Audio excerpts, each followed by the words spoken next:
Hey Maya, welcome back to Mentoring Maya. I'm Mohammed Bilal and I am super excited for today's topic. And for everyone else joining us, we're so glad you're here as we dig into the essentials of clinical data management.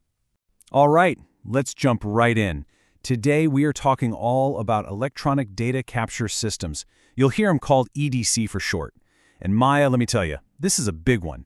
These systems are, no joke, one of the most critical tools in our entire field.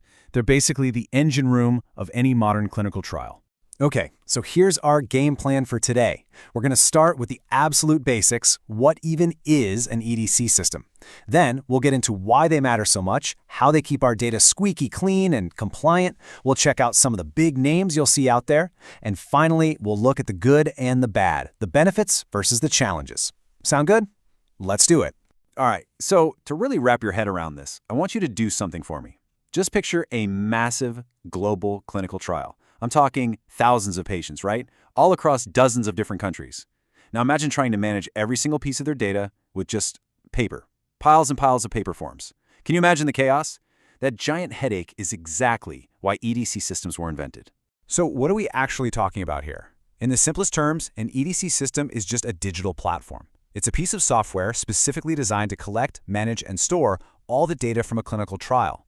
Think of it as the central, secure vault for every single piece of information we gather. And wow, the difference is like night and day. Think about the old way, right? The paper way. An investigator at a clinic scribbles patient data on a form. Then someone else, a totally different person, has to squint at that handwriting and type it into a database. Every single step is a chance for a mistake. A typo, a decimal in the wrong place, a page that just gets lost. It was a nightmare.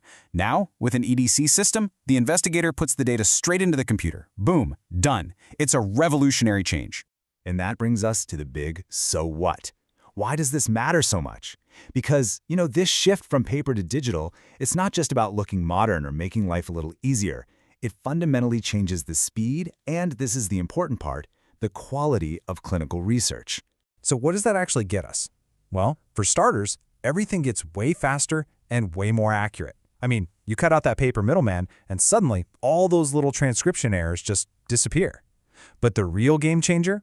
It's the real-time access. A sponsor, a monitor, they can be on the other side of the planet, log in, and see data that was entered just minutes ago. That means they could spot problems, see trends, and make these huge decisions right away, not weeks or months down the line.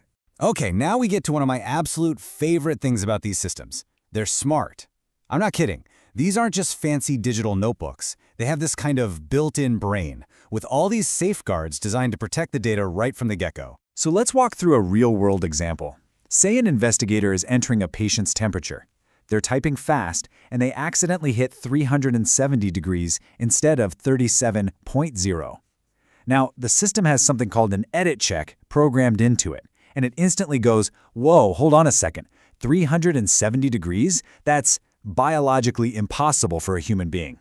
It immediately flags that number and tells the investigator, hey, you might want to double check this. Just like that, a bad piece of data is stopped before it ever even gets into the database.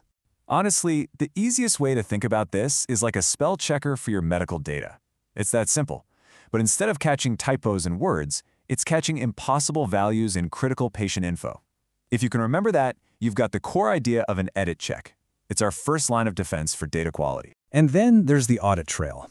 For compliance, this might be the single most important feature. Every single thing that happens in an EDC system, every new piece of data, every correction, every single change is automatically logged. The system records who did it, what they did, and the exact second it happened. And this log, it can't be edited. It's a permanent record.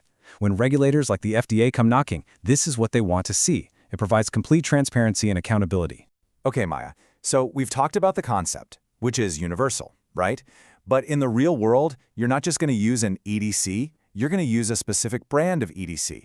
And there are a few major players in this space that you will almost certainly run into. For instance, you've got Medrio. You see this one a lot with smaller biotechs or academic research because it's known for being pretty user-friendly and quick to set up. Then you have the big one, Metadata Rave. This is a true industry giant. If it's a massive, complex, global trial, there's a good chance it's running on Rave. Of course, a huge company like Oracle is in the game. Their platform is called Inform, and it's a powerhouse when it comes to handling enormous amounts of data and plugging into other systems. A really big modern player is Viva with their Vault CDMS. Their big selling point is that it's all part of this one big cloud system that connects everything in the trial together. And finally, especially if you're in the academic world, you will definitely see REDCap. It was actually built by a university for universities. Now look, the key thing here, Maya, isn't to memorize this list. It's to know that even though they all have their own bells and whistles, their core job is exactly the same, making sure the data is clean and reliable. All right, let's bring it home with our last section here, where we get real about the pros and cons. Because like any powerful tool, EDC systems are amazing, but they're not magic. There are some real hurdles you have to plan for. So looking at the benefits column, it's everything we've been talking about, right? You get your data faster, it's way more accurate, you can see what's happening in real time, and your compliance is just solid. But then you look at the challenges, and yeah, they're legit. You have to train everyone at all the different clinics how to use the system, the initial setup, building all those smart edit checks, that can be really complex. And sometimes getting the EDC to talk to other systems, like from a lab, can be tricky. But here's the bottom line. Yeah, there are some upfront challenges, but the long-term payoff in data quality and speed, it's almost always worth it, no question. So if there's one thing you take away from all this, let it be this. In modern clinical research, EDC systems are the backbone of data management, period. The kinds of huge global studies we do today, they would be flat out impossible without them. They are the essential foundation everything else is built on. And there you have it. That's a wrap on this session of Mentoring Maya. We've covered a ton of ground, right? From what an EDC system even is, to its smart features like edit checks, the big names in the game, and why at the end of the day, we just can't do modern research without them. Next time, we're going to get even more hands-on and actually trace the path of data as it flows through one of these systems. But before we sign off, I want to leave you with a question to chew on, Maya. And for everyone listening too, ED systems were this massive leap forward from paper. So what's the next big leap? What's coming for clinical data? Think about that, and we'll catch you on the next explainer.